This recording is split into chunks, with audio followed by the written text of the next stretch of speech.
It's 4 o'clock, and I'd like to open up the call to order the May 14th meeting of the Isle of Palms Planning Commission, and acknowledge that the press and public were duly notified in accordance with state law. We're online. Thank you, Douglas. And we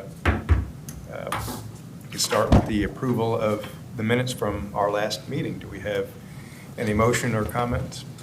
Move to approve as submitted. I'll second. Motion and a second. Do we have any comment? There being none, let's go to a vote. All those in favor say aye. Aye. Any opposed? Passes unanimously. So first order of new business is consider a recommendation on the zoning amendment to prohibit pool seaward of the maximum building line on Ocean Boulevard. Douglas, would you like Yes. to fill us in? Yep, and this is coming as a recommendation from the Beach Preservation Ad Hoc Committee that was formed and worked for the better part of the last year and a half on looking at the issues that are happening island-wide, and they focused a lot on the erosion and the issues that happened on the Breach Inlet end of the island. And they had a lot of recommendations, maybe 10, 20 recommendations, and this was one of their recommendations. And the recommendation is to modify the city's zoning code to no longer allow the construction of pools on the seaward side of the maximum building line. That maximum building line was originally created and put into place when those lots were created. The beach company created the lots, and they platted this line. And it's not a perfectly linear line parallel to the right-of-way. At some points it's 100 feet from the right-of-way. At some points it's up to, I think, about 220 feet from the right-of-way. But for a long time,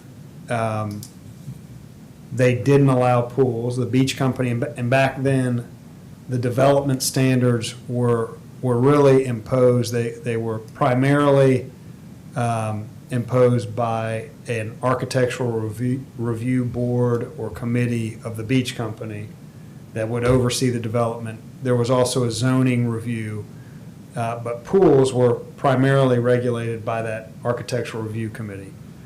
For a while, they didn't allow pools seaward of that maximum building line. They then reversed course on that and started to allow pools on the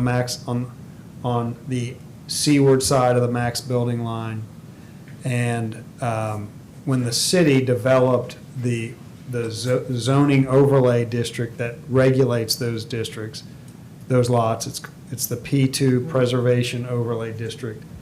The city attempted to mirror or mimic what the beach company was already doing.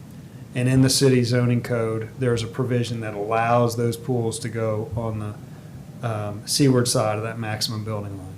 So the recommendation from the Beach Preservation Ad Hoc Committee was to eliminate that provision and prohibit pools out closer to the ocean. And I know a lot of you are down there and see kind of walking on the beach on that end, and you will see that when that erosion works its way up towards the houses, the first vulnerability that we've seen are the pools that are on the ocean side of that max building line. So that's really what brought the issue to the forefront, is the erosion was really getting close, and in fact, one of the pools was lost that was built there.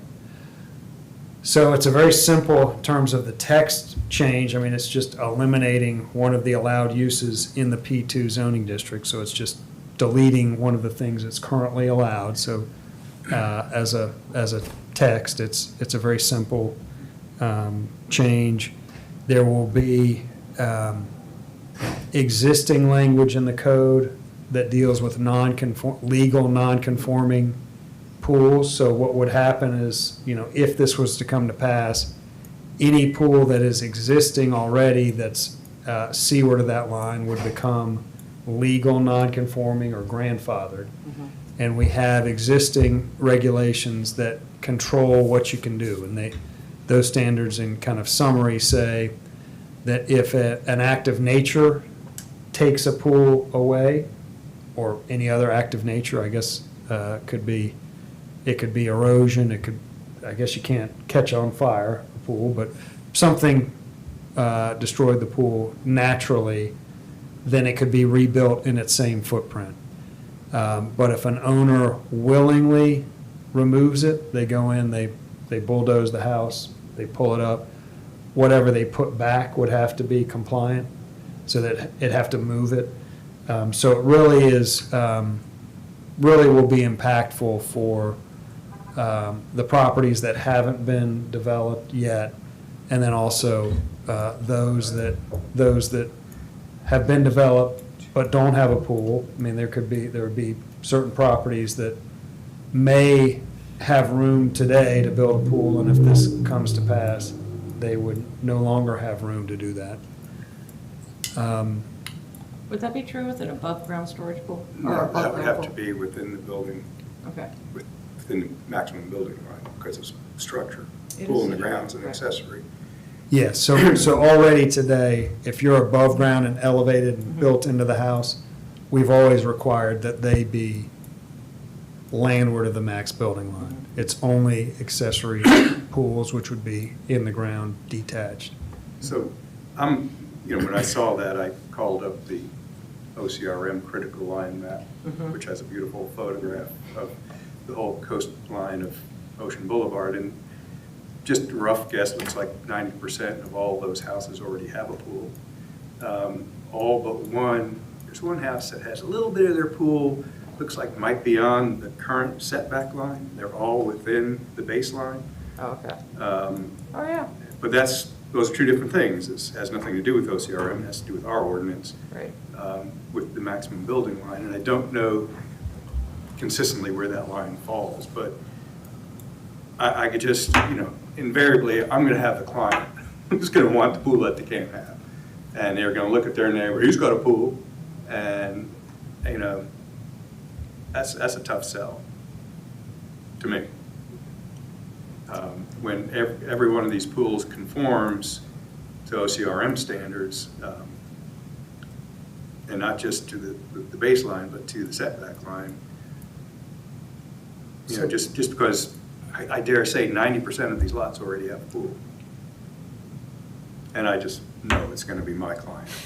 Because it always works But out. that's not why you would vote. Well, no, I don't have that client right now. Yeah, and I would just, from, I think, the city operational, kind of, if I put the operational hat of the city on, the city, and it was a little bit unusual, this last erosional episode, because historically the city has not kind of jumped to the rescue in emergency situations. That historically was left to the individual owners to protect their properties as they see fit, as they can, as they choose to do.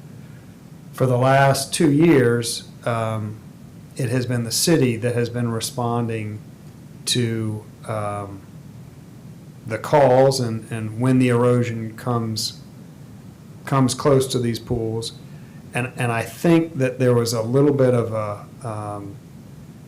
the mindset of the ad hoc committee is, the city may be willing to be in that business, but if we're in that business, we should not be allowing things that trigger us to action quicker than we would otherwise be, because we're now allowing things to be right out at the shoreline. Then if it erodes back any amount, you're then dipping into city funds to go and try to protect it. So it's a little bit of a catch-22 of, I think that the idea of allowing an owner to do it may make some sense if the owner also has to protect it. But when you have a situation where you're allowing the owner to do it, even though you now have evidence that it's it's gonna cost money to protect in perpetuity, it's a different lens that you're seeing that situation through, and it's more, that's gonna be on the citizen's back to now go protect that owner's pool with sandbags or sand That's not scraper. right. And I think that's kind of what was driving that decision to not allow it. But weren't we going for, to have some type of line that was established, that landward would be the owner's responsibility, and seaward of that line would be the state or city's responsibility? So everybody knows where they stand as far as repairs or filling in the backside. Because that Folly Beach model is, they have that line. Yeah. And everything's landward is the homeowner's responsibility. So it's something like that could work here as well. Well, and that works, the way the Folly Beach model works is when there is a renourishment project that happens, the public entity, for them, it's primarily the federal government, fills up to a line, and then the private individual has to fill up to the backside of that line and meet it. So in other words, the federal government's not gonna go all the way up onto your house. They're gonna stop at a line in the sand. But that does not, that policy doesn't have any effect when you're in a fully erosional episode and no sand will stay there. So on Folly Beach, when they're fully eroded, there is no property owner that's going out and replenishing sand at each high tide. But they do, at the end of a major event, they will fill back any gap that's behind the federal project. So that's it's a relevant term, but it doesn't apply in chronically erosional times. We're not trying to get to a spot where we don't have that problem anymore. We build up our dunes and our beach, so. Yeah, I think the ultimate kind of solution would be if we never have erosion. That would certainly be the best case That's scenario. Rex property. Yeah, that we wouldn't get into a situation of having to do any emergency work in the future. I was trying to figure out how these kind of fit in with, again, the state. So you have the high tide line, 250-foot setback, and that's a moving, and when all this was done in 1988, those things have changed considerably. So you can't build within 250 feet of the high water, right? So that's still a State. third setback, the 250-foot line. Right. That is a setback for hard erosion control structures. So seawalls, groins, things of that nature, we have a prohibition Okay, 250 feet in from mean high water. But this is just on these lots, there is a stationary maximum building line that was established by plat that creates the line that really those houses line up on towards the ocean. So it's a platted line. but that only applies to this section of ocean, right? Correct, from 10th around the breach When inlet. they replatted that whole That's development, they created this to, I thought, to kind of appease the city to establish kind of a farm setback line. But That's correct. But what I'm getting at is other properties don't have that restriction. They're controlled by those CRM. So and what I was getting at is, can you put a pool in this, I guess you can't go to the critical line, but can you put it, So I think I know where you're going. And the ocean front is always a little bit unique, is it? Yeah. Because you have this line on the backside that's unlike, the rest of the interior lots on the island. From the section between 21st and 41st, that one has a line and it's consistent all the way down Palm, and it is 130 feet seaward of the right of way. but that's a hardened line, and you can't do a pool, you can't do anything other than a dune walkover Okay. in that entire section. So this, So we would be making this section of Ocean the same as that section of Palm is. And then when you go north of 41st, you get into the third preservation overlay. That one also doesn't allow pools seaward of those property lines. So you're making, right now, there is one anomaly of our oceanfront zoning districts, and it's in this section of of Ocean Boulevard.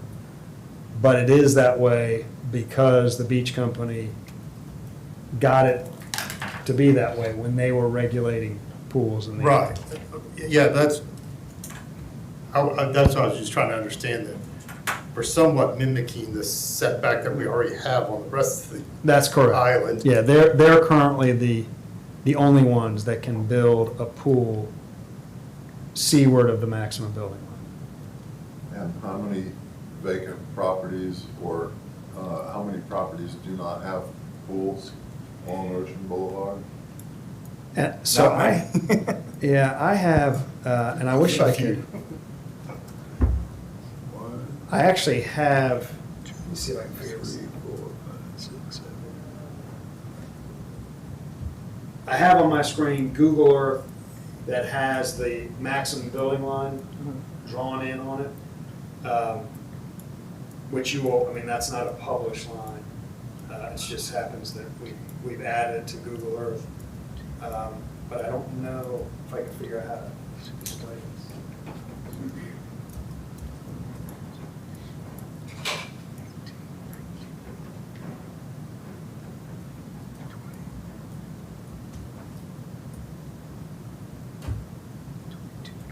Twenty-three But, Oh, of all of them, I don't know how many there are. Yeah. Or don't make me count every lot. And some of them can't have a pool because the house is damn right on Way the out setback.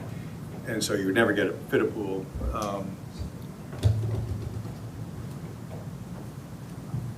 But again, all those conforming to the OCRM setback lines. And, you know, and if, Well, at the time they were built. 5 or 6 properties. well, no, Yeah. well, this line is more recent, probably what we had when they were done 15 years Yeah. ago, because now the critical line is set, where it used to be, you know, they would drink coffee Well, and that's true, figure out because- where the line's gonna be this year. There's a beach on mine. Oh. Take some, please. There used to be groins that kids would play on at low tide on 42nd. Still there. They're still there, they're just buried 8 feet under sand. In front of Seagrove, Mhm. Beach Club Yep. Villas, yeah. there's And they have scraped from property that around was- there before for other renourishment projects. yeah, But the city is not obligated to do renourishment projects, are they? I'm not sure that that's. there's not an obligation, but there has been a decision has been A will to do it. A will to do it, yeah. The will has recently been there to do So, you know, like 6 years ago, whenever it was, we had a pretty good storm come through and wiped out a lot of dunes, cleaved off some dunes, and cleaved off some people's beach access ways. Some of them might have been staircases. The city wasn't responsible for repairing them, were they? Or didn't take it upon themselves. Well, the individuals had to repair. So the pool that got smashed, you've got to take some risk for living out here, or be responsible, but no one wants to be responsible. Well, if you get insurance, then you don't have to Right. worry about it. That'll change.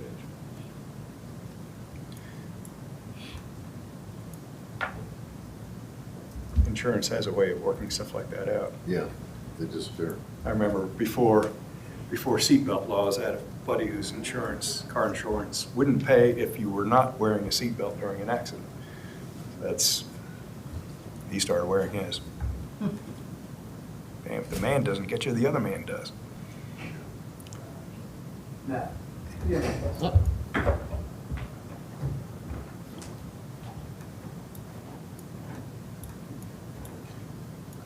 How does this critical line established? It somewhat follows Ocean Boulevard, but it does vary. But I think it was to establish standard size lots. Okay. That's much better. Yeah, so that red line is the platted maximum building line that we're talking about. So people have pushed their construction right up to the Of line, course. Yeah, and you can rather see, than building back by the street further and allowing for a pool. So that would be the potential, you want a pool, build back further, or put your pool out by the street, rather than the ocean. But there's I a think lot there of. What you do on the I think second there road. is one that has that. Isn't there it one that has has one on the a roadside. pool on the ocean, on the roadside? I don't recall that. Could be. Is it- So we'll start is it, it that's, involved? so the kind of right side of that screen is starting, The flamingo. yeah, house. that's the Flamingo House. And I'm not sure how old that underlying photograph is. But so there's a number of houses in the 8th block Nice dry beach. that don't have any pools, but they are right up to that maximum building line, so they would not have the ability to build a pool. There you have kind of a mix of 7th block. There's a pool that would be compliant, right at 700. A few that don't, and then it looks like in the 700 block, 1, 2, 3, 4 that would be deemed legal non-compliant. That's the 6th. So Block. in theory, if they are destroyed, they can build back under the same footprint. If they're destroyed by an act not the will of the owner. If I own one of those and I remove it voluntarily, it's gone. That's correct. That's the 6th Avenue block. That's the 5th. That's a tough one, active nature versus deterioration. Let's say the whole thing just falls apart. Then you can rebuild. Yeah, you can, Can? yes. Only time you couldn't is if you call the bulldozers out, Willfully remove. you it. willfully take it all out. Okay. Now, if your neighbor gets pissed off at you, how does that play? Bill And fills he it- bowls it- fills it with cherry bombs Yeah. and lights them all. Well, then you would have It's a camera willful for it. act of your Yeah. neighbor. Yeah, so theoretically, if it's a willful act of your neighbor, you That's can a still, legal- you can still rebuild. And he'll pay for it. After the court. There's a fair number of empty lots there, aren't there? Yeah, Oh, they're okay. I guess now that I'm kind of counting, there are a lot of houses without pools. There's a lot of pools as well. So there's an example, we just talked about the example of an attached elevated pool right at 3rd. That one's clearly They're dead. attached and elevated, and then their two neighbors are detached and on the ground, so. There's another one. Another one, yep, attached, elevated, compliant with the max building line.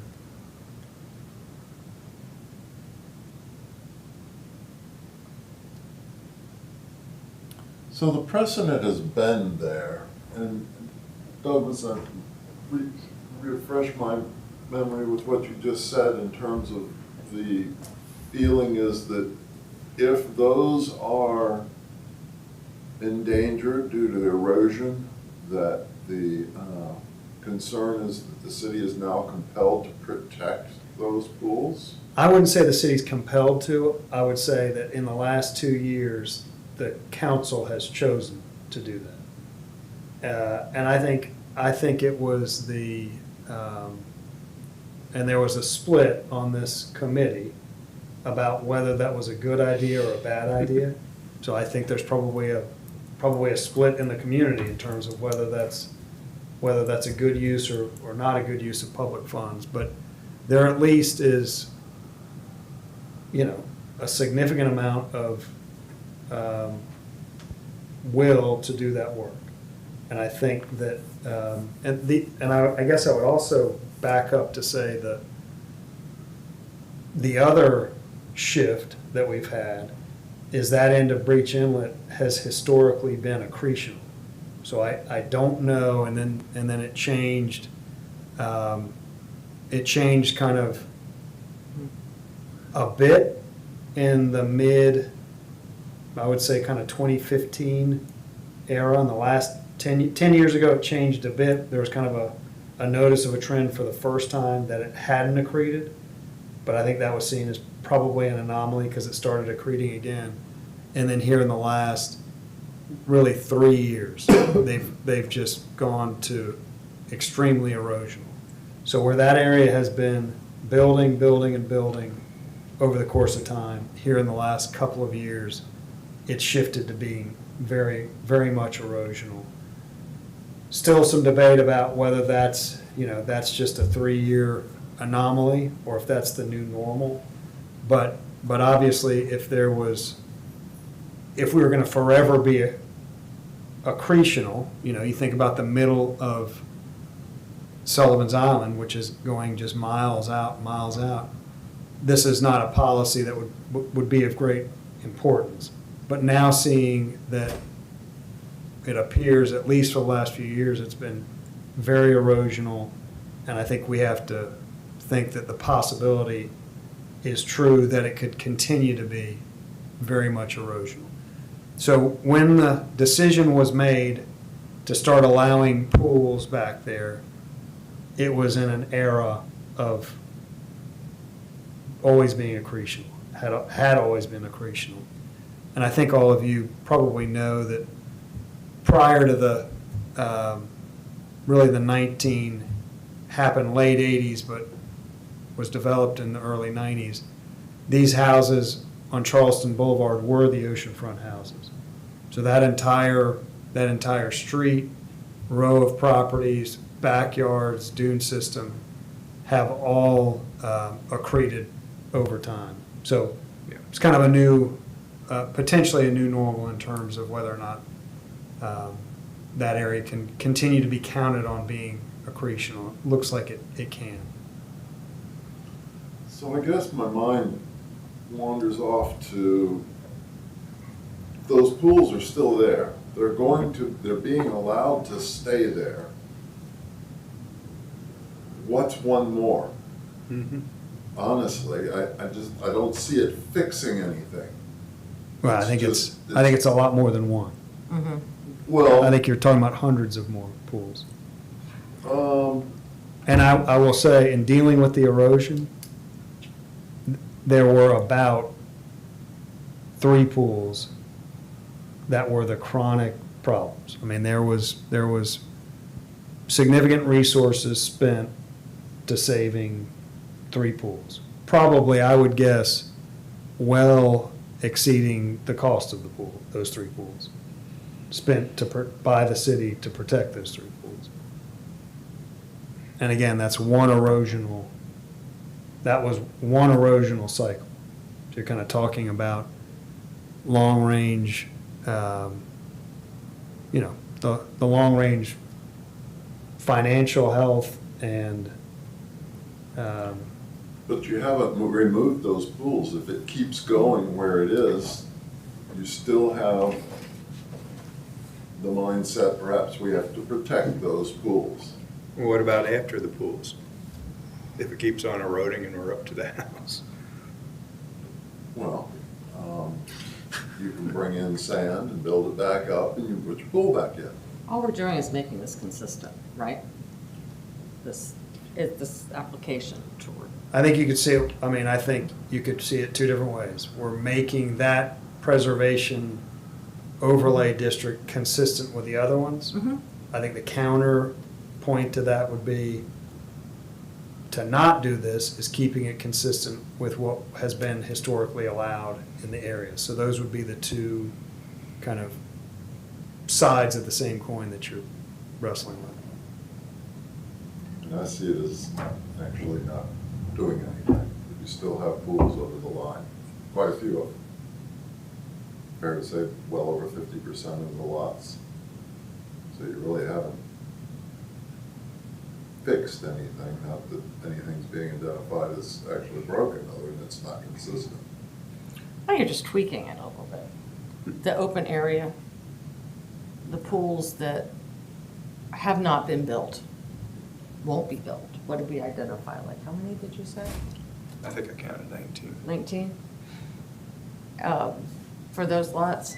Well, like I say, insurance might take care of that. Mm-hmm. If you could call something.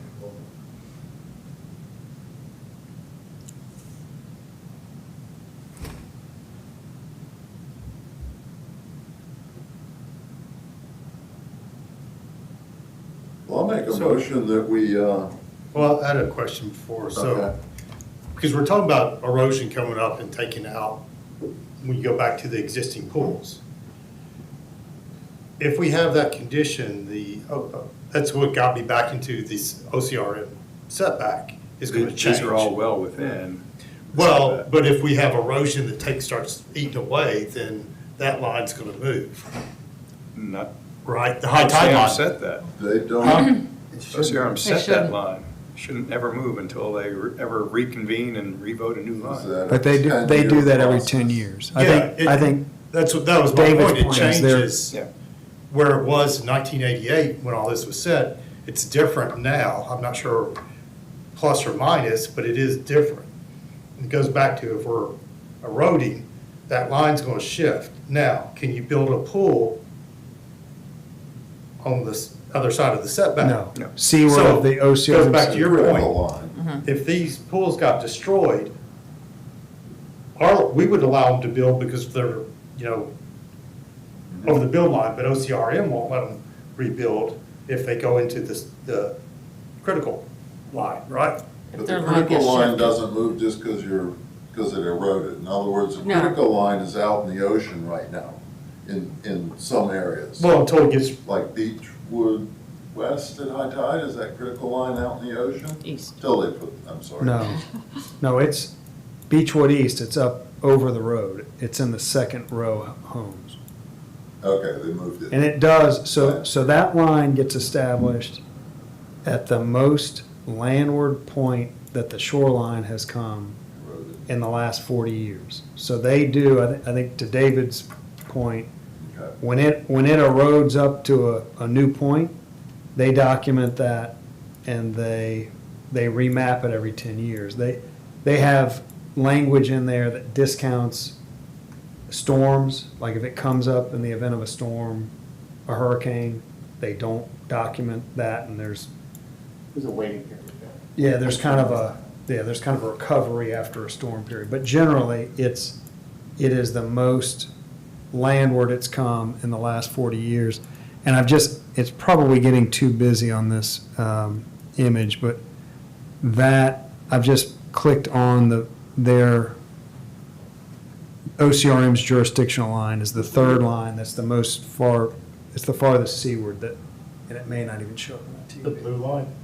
No, There's another red line. Or the second red This line. looks like, yeah. yeah, so the blue line and the red line, the red line is the baseline and the blue line is the setback line. So if you see where my hand is there, Mhm. that house, there could be, in theory, right now, under the way the ordinance is worded, a pool set right there, right there, right there, right there, kind of all the way up.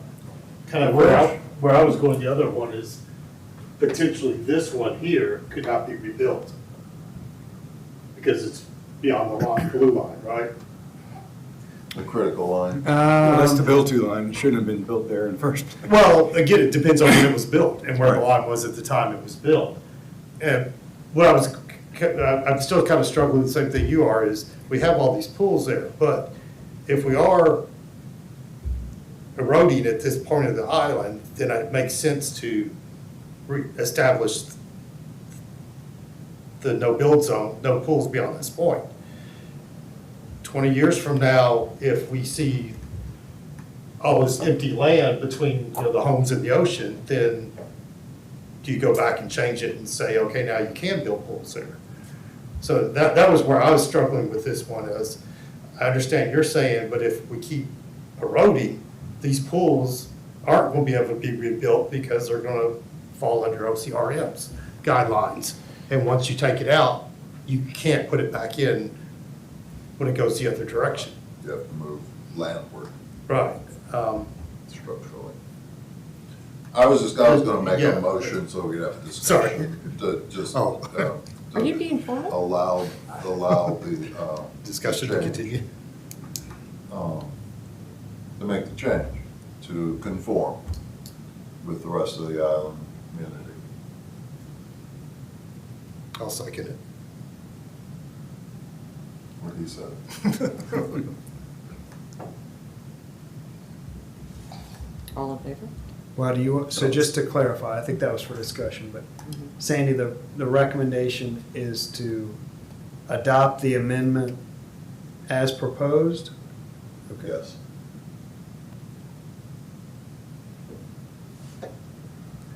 That usually triggers discussion, but maybe Yeah. you will have So, done all your you know, discussion. Yeah. Does this conflict with OCRM's rules? Are we gonna get into another battle? like We're not into their walls? territory yet, Okay. in most No. cases. No, kind of, their statute would be, you cannot put a pool, you cannot build a new pool in our jurisdiction. Right. So we wouldn't be in any conflict with them. So it's not gonna open up the city to more lawsuits? No. Other than the ones that they'll be creating by not allowing to have their pool when everybody else could. I mean, I'm not really in favor of this amendment. We're talking about a handful of potential pools. I think perhaps in a year, we might have a new council that might not have the same demeanor about repairing people's pools. Well, nobody's advocating repairing the pools, Well, but protecting. But protecting. Protecting the pools against Yeah. erosion. Almost looks to me like if they're, I'm just gonna throw something out there. There are about 100 lots on Ocean Boulevard, Front Beach. I think it actually might be more than that. 1, 2, 3, 4, 5, 6, 7, 8, 9, 10, 11, 12, yeah, 12 times 9, so yeah, maybe 9 lots. 9 lots, probably close. Close to 100. It almost looks like a 50% build out given any particular block.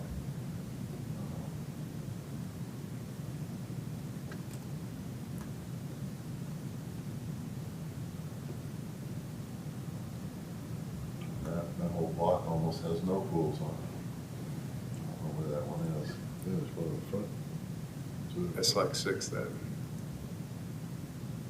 Is that like, Yeah, 6 and 8th, 7. 8th has almost none.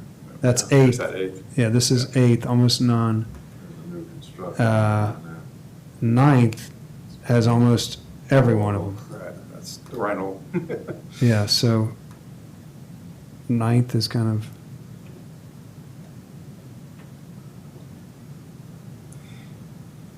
The other thing to consider, even though it's still crazy, there are homes that aren't that old that are getting torn down to be redeveloped. And they would be redeveloped with the pool in a compliant thing. Compliant So they'd be location. building back up if they didn't have a pool. But that's an interesting question. You had a non-conforming pool in, beyond the build-to line, you tear down the main structure, you're not necessarily obligated to remove that pool. And that's correct.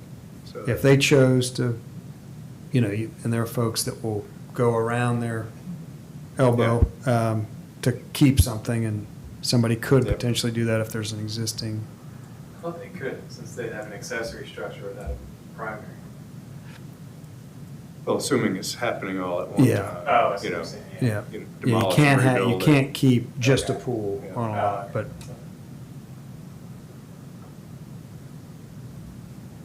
Seems to me there was a lot on Tabby Lane where the house was taken down and it was just a pool. And so the house across the street did the same. They left the pool. Well, there's The the house house down. on Palm Boulevard that had a pool in the back forever. Well, it took forever to rebuild that, but I guess it probably had a permit. Never mind.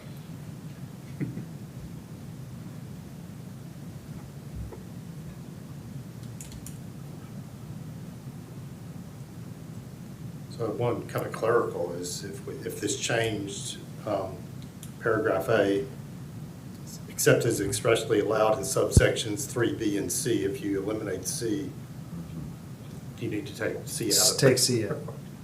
Very good. Good catch.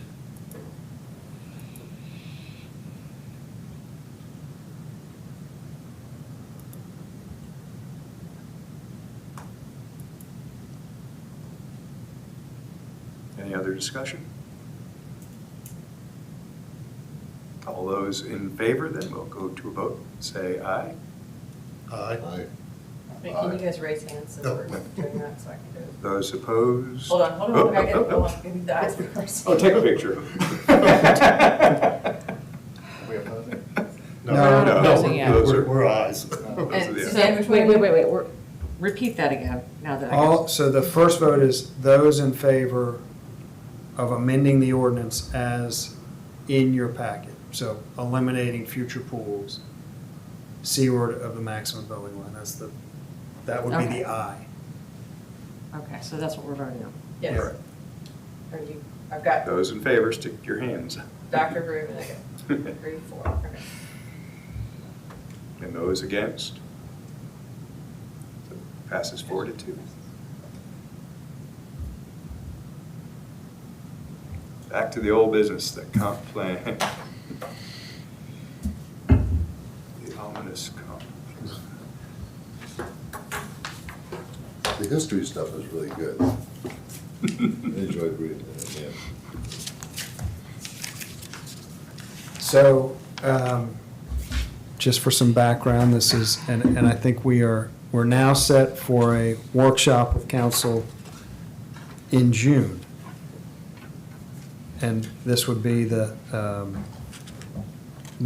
meeting with them to talk through revisions and the draft of the comprehensive plan. At the last meeting, point was made to just have one more kind of go over on the comp plan. I know Matt and Suzanne have exchanged some notes, and I think what was in the packet was the very latest red line. Right, we got 2 packets this year that had different versions. We didn't have the most recent version. That's why. Which was in the packet.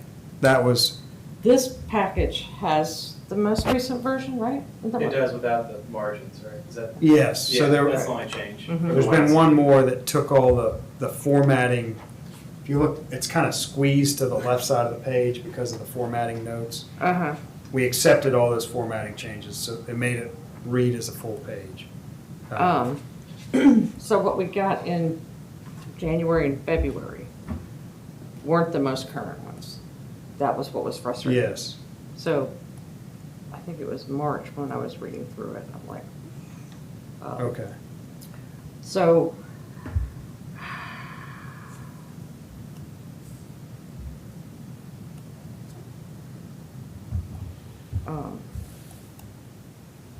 has everybody read this? I'm afraid to do anything to this document at this point, other than the formatting and some of the margins, and it really just needs to be cleaned up. Can I just come sit in your office and clean it up? Sure. But it's got to be before June 6th. If you're going to sit in his office. It'll be empty after that. Yeah. I'm Then he gets here not- permanently. Yeah. We'll pay you, actually, to sit in his office and clean things And- up. there you go. Along with other duties? Yeah, you'll get some other things assigned. I get to go do the 5-gallon bulk. Yes. Oh, Yes, you will. Go look at trees, all kind of nice stuff. They would throw me out of this town. All right, before this, I want to go to this one area that's driving me nuts. Page 58, traffic. There's page 61, I think, is where it really starts. SCDOT approved a beach parking management plan that the city developed through a collaborative effort between the city council, Alpine community, traffic engineers, city staff, SDOT. I mean, I don't remember anyone ever agreeing to any of this shit, excuse my French. The beach parking's a disaster, and it hasn't, the season hasn't started yet.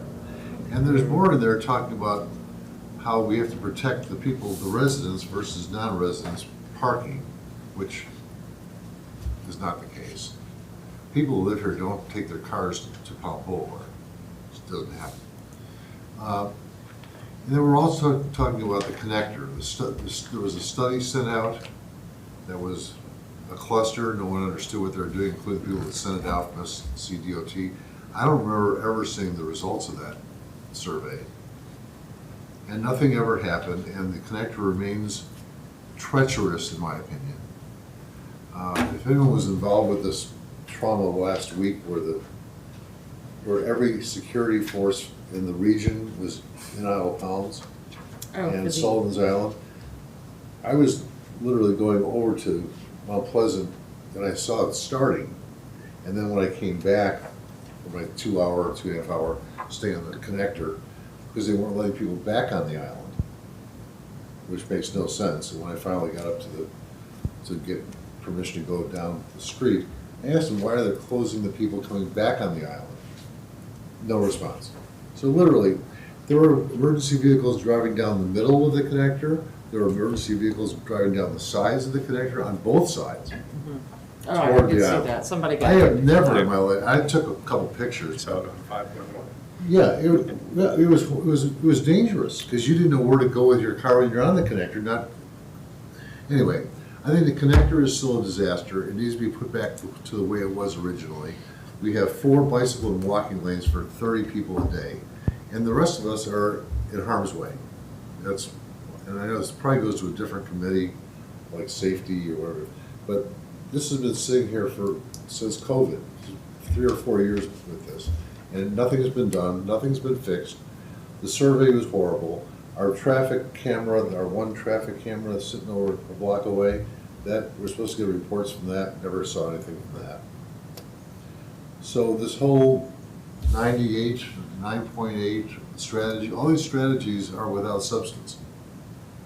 And it implies that decisions have been made by city council, you all, us, and I've never seen anything come through our committee. I think we had started reviewing this document while we were still, it was past DOT coming in and telling us what they were going to do, and our resistance to it, and our plans. And I don't know that we ever did go back to look at it, that I kind of recall. So this is kind of the old straw man from where we were, because we've been doing this for almost 3 years ago. Yeah, exactly, but they have it in our comp plan, and they have it not really correct. Well, so I guess I would say that the first thing that talks about all the collaboration in 2015, that was establishing all of the residential districts. So that's something that I think is near and dear to residents' hearts, and DOT has threatened to take that away from us. But I think the city is very proud and appreciative of limiting visiting parking to only Palm Boulevard and not having it go all over the island. So that's the 2015 effort. But it does. I mean, let's not fool ourselves. The people are parking everywhere. I mean, that's reported on monthly, and there are a lot of tickets handed out, but I would say at a very broad level, it's regulated, the tool to regulate it's there. Generally, I think the community is satisfied that it's being regulated very well now. So that's the 2015 change that's talked about. You then kind of go into, in this narrative, you then get into what happened in 2022 with the restriping of the connector that is kind of a problem for a lot of folks as to how that happened and what happened. And there's been a lot of effort to come up with solutions to that, and the city has expressed its interest back to the DOT to change it back really, to the way it was. And the DOT, I think at the urging of the town of Mount Pleasant, has told us that they're just not willing to do that, that it's their infrastructure and they're not, they control it and they're just not willing to do that. So I don't know if we want to change, but, I mean, I guess that would be my comments, that 2015 definitely happened, and I think it's a benefit to the community, and it's embraced by the community. The stuff with the connector, I guess I would say, it was kind of a mess. It's been worked through, and there's just not a willingness that's been shown yet to change that mess or fix that mess as seen fit by the city. So I don't know if the wording could be different there, but I don't know what you would suggest, I guess, for Well, changing a first of all, strategy. What I'd like to see is the results of the survey that were sent out to everyone. So that's all, I mean, that's been well 3 years. publicized, and But it was never, everyone got a survey, then they pulled it out and sent a second survey, and I've never seen the results. yeah, of this. that's pretty widely available. Certainly send that to you. Yeah, that'd be great, because everyone that I talked to, no one has seen it.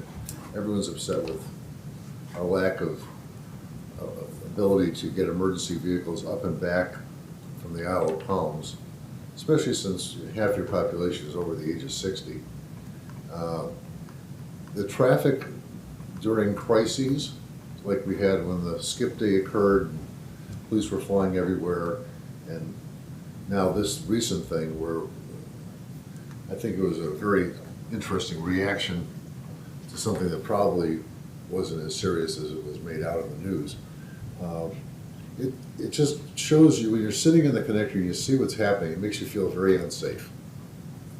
Literally. I mean, cars were going everywhere, trucks, emergency vehicles, things with off-the-road vehicles, trailers. I mean, there were hundreds of them that went by.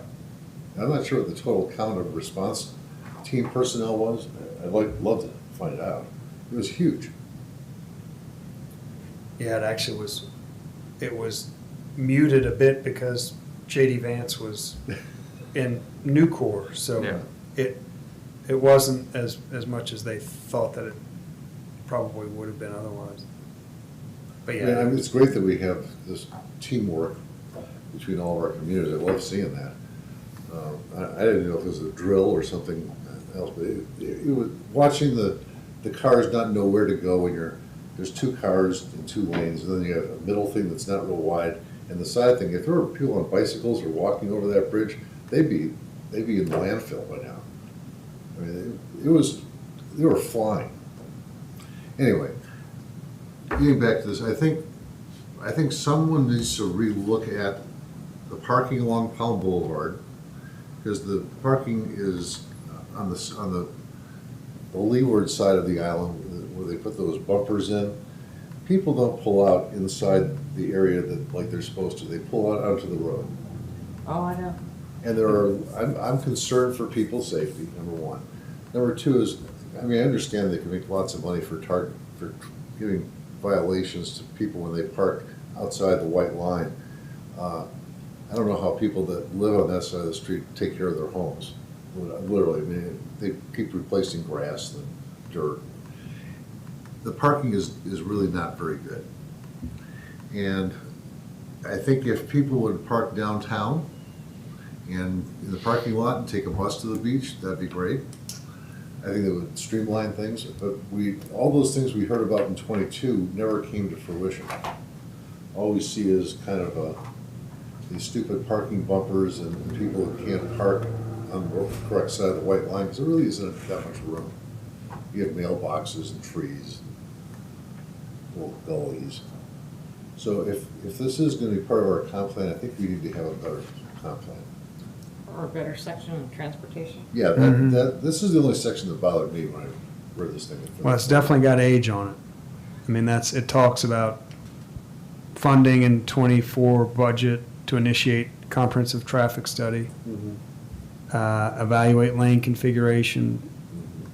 That's been done. It didn't end the way that I think the city would have liked to have ended. Well, doesn't Mount Pleasant basically have jurisdiction over half of that connector? Yeah, and that, We're only this half, and so it isn't like the Isle of Palms connector, it's the shared connector. Yeah, So we except don't when you have- get It's the across the connector of bridge on their America. side, they have one lane for bikes and walking. Why do we have four? You know, it's just, you know, I understand they're the big brother in the system, but at some point, I think we need to take charge. And let's legitimately study the problems. I mean, there is, you know, we don't go on or off the island on the weekends, and we haven't hit the season yet. You know, because you could be on, stuck for hours. And I think most people live on the island feel that way, they just go out during the week. My concern goes back to safety. I'm concerned that if someone is having an acute myocardial infarction, and they're on the island, we don't have emergency medical services that handle that kind of acute care. So they have to get them to a hospital, preferably Roper, not East Cooper. But they have to be able to get up and back in an emergency vehicle. We don't have a helicopter landing pad on our street. So I'm looking at this, and this has been bothering me since 2004. well, so the goal, and I mean, this sounds the first goal is to improve traffic flow and reduce congestion on the roadways of the island. Then there's a series of strategies. I mean, that sounds like a goal that hits exactly what you're Exactly. stating it should be. The first strategy is include funding to do a comprehensive traffic study to improve traffic flow, reduce congestion. Perfect. Next one is evaluate the lane configuration of the connector to identify more efficient and safer alternatives. Next one, evaluate the intersection at the bottom of the connector.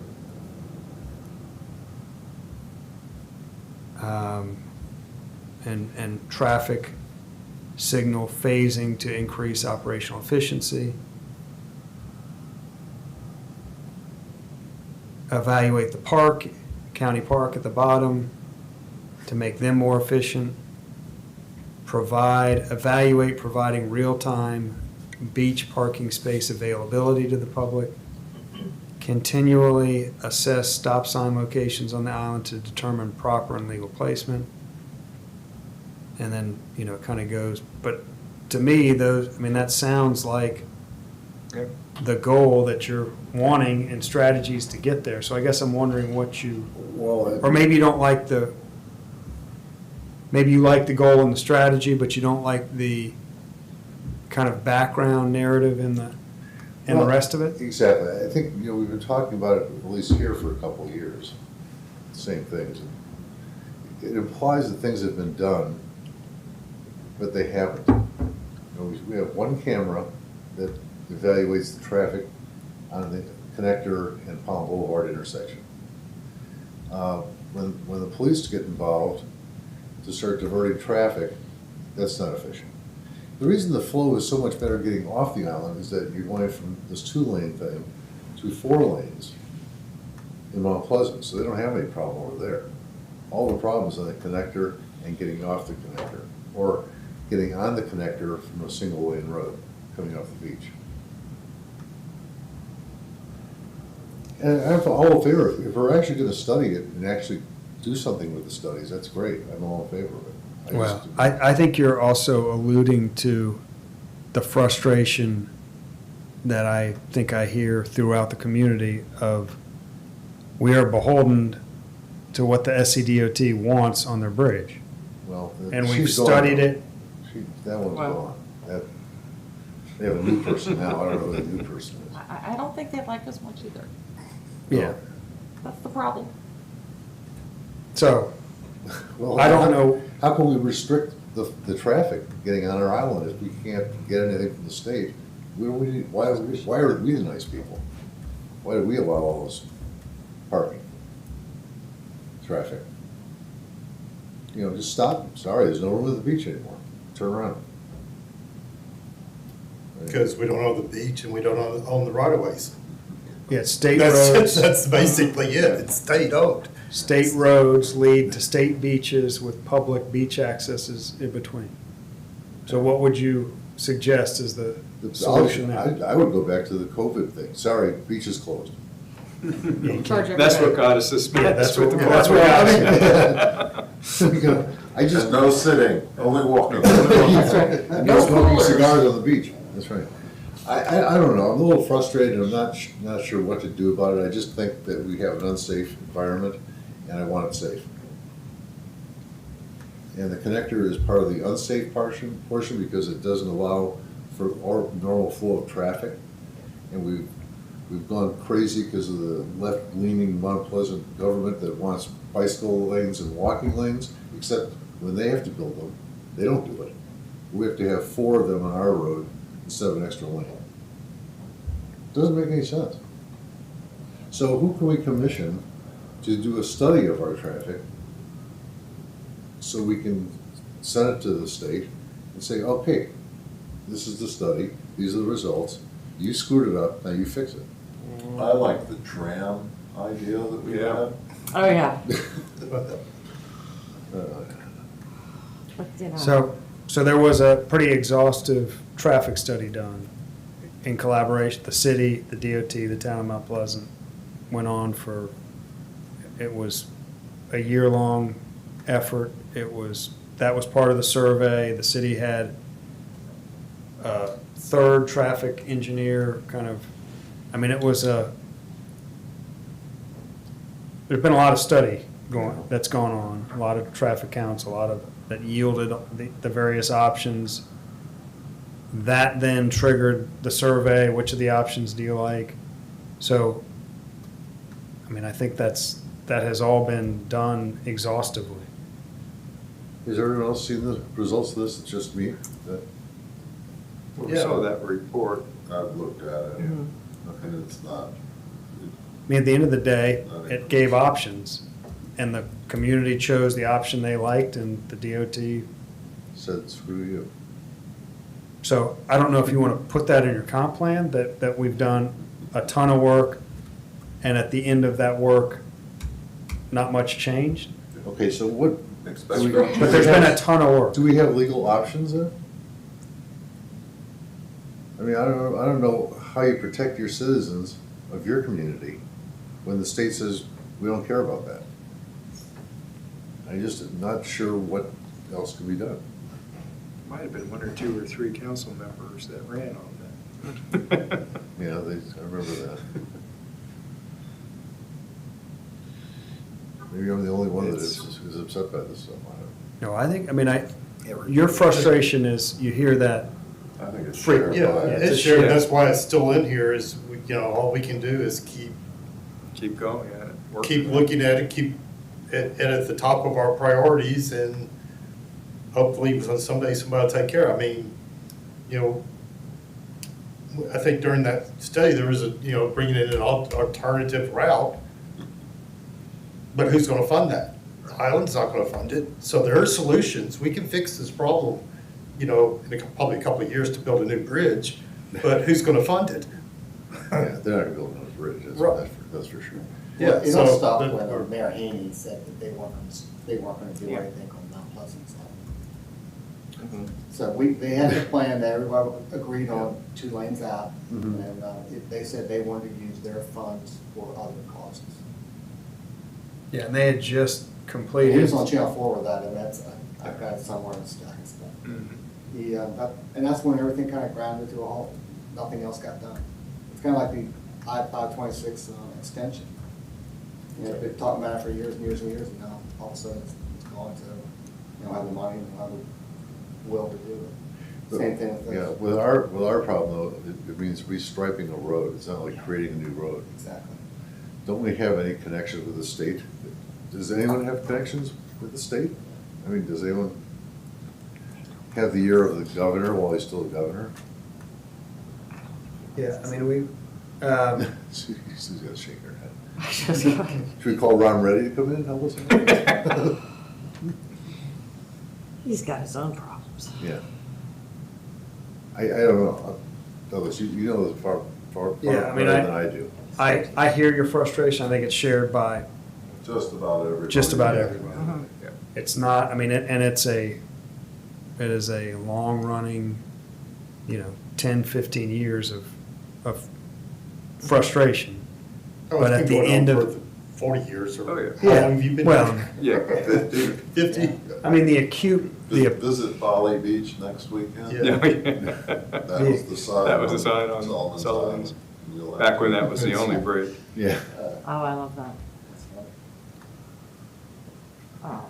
yeah, I think I guess the rub specifically with the SCDOT is what I'm referencing, being kind of 15 years old.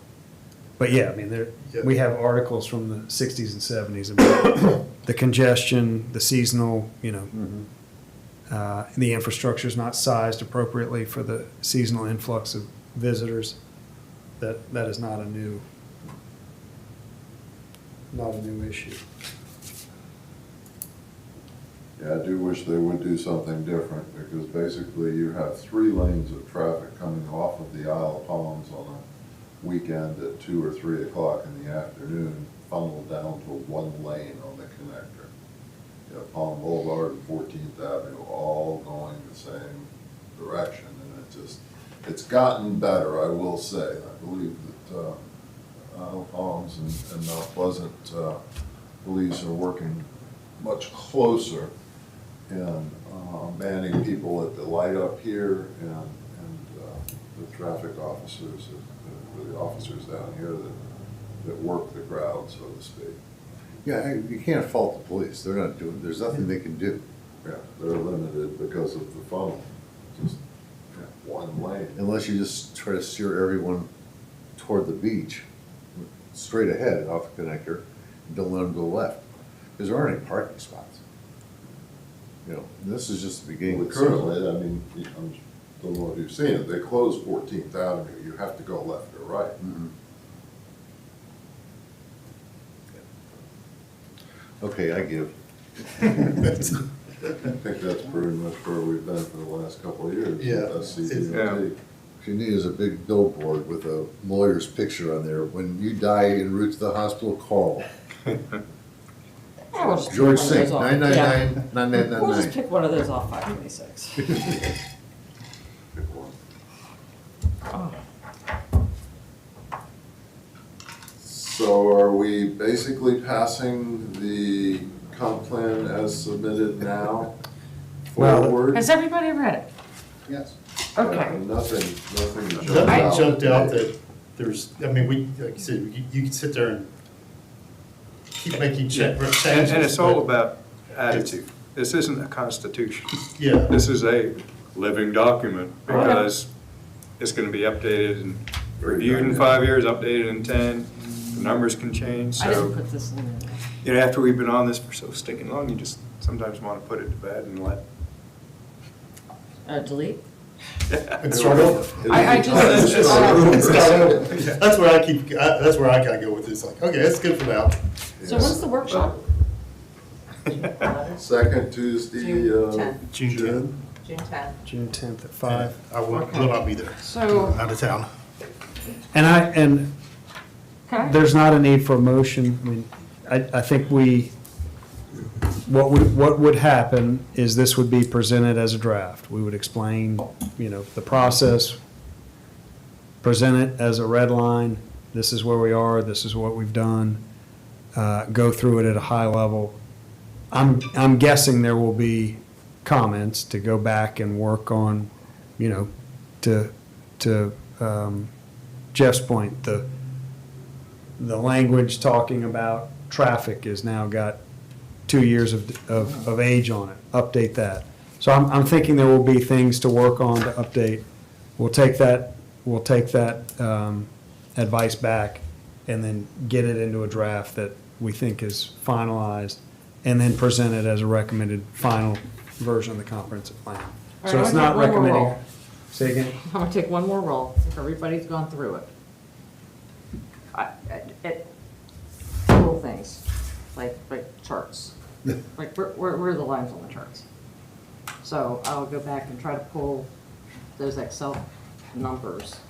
Yeah, and there's gonna be, I mean, when you accept, and I can't see that from here, but when you accept the changes, there's gonna be some formatting. There was something weird when we took out the margins. I did that. Yeah. I couldn't Right. fix it. Or you can fix those, or I can just put I've got the charts I can put. Have you tried to Yeah. print it? It's in Yeah, it Adobe comes out all and Word, squirrely. Oh, So they've disappeared. okay.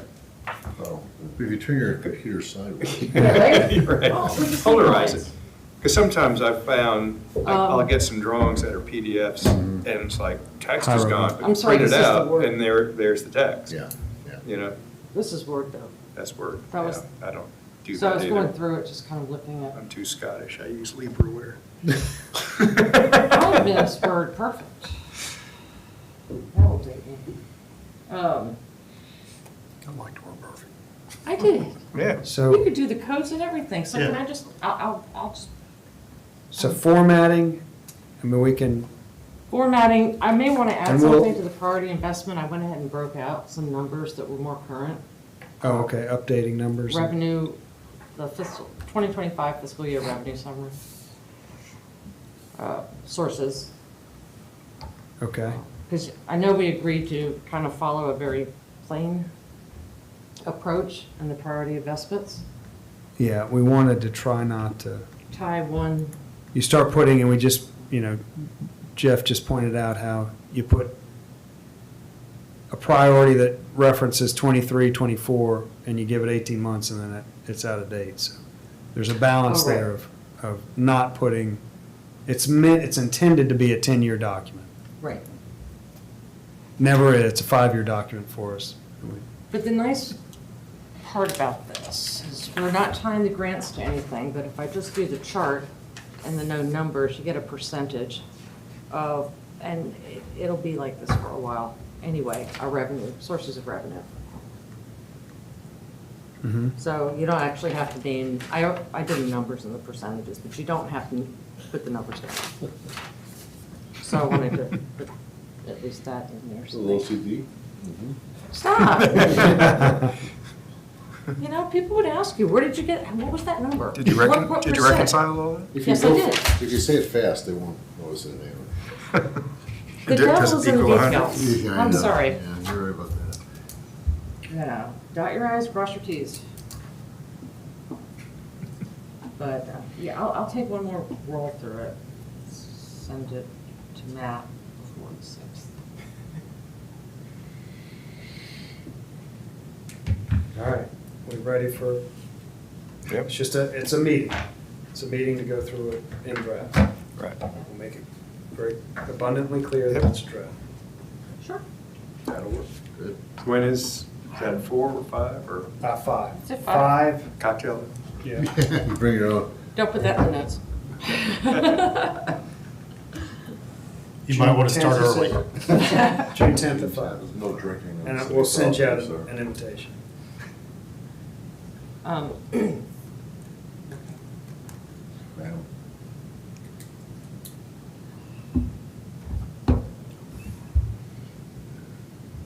And then your regular meeting's the next day. That'll be our postmortem. Yeah. I was wondering why I had something on the 11th. It So said planning something. Something that, like that. What am I planning for? that does segue to the miscellaneous business, if you're ready for that, at your, Sure. last night, the Matrix. Oh, yeah. I love those comments. Yep, Mhm. that's coming back to you. So they. In full?